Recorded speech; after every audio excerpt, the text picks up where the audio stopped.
ఆగరా! ఇంకో అడుగు ముందుకేశావంటే నరికి పారేస్తాను. కూలి పని చేసుకుని బతికే పాలేరుగాడివి. నీ చేత సార చీరలు తీసుకోవడానికి నా కూతురేమన్నా దిక్కుమాలిందనుకున్నావా? పుట్టింటి సారి కావాలని గౌరమ్మ గారు అడిగారు. అందుకని పడివాడి చేతికిచ్చి పంపిస్తాడని యజమాని.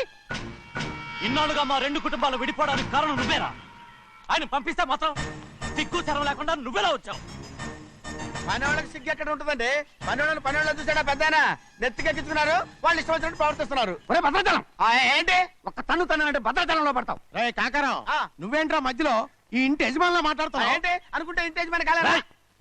నౌకర్ వదలతో ఏంట్రా మాటలు? అవును. ఆ దరిద్రాన్ని తీసుకెళ్ళ మనం. తీసుకెళ్ళండి, మొత్తం తీసుకెళ్ళండి.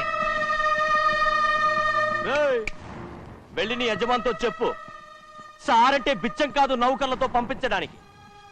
ఆయన పంపినా పంపకపోయినా, వచ్చినా రాకపోయినా ఆయన కూతురికి ఏ లోటు రాదు, మనవరాలకి ఏ లోటు రాదు.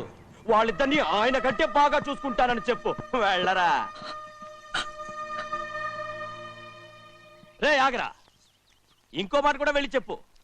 నౌకర్ గాడితో పంపిన సారే నా కాలిగోటితో సమానమని. ఏం చెప్తావు? నా కాలిగోటితో సమానమని. పోరా.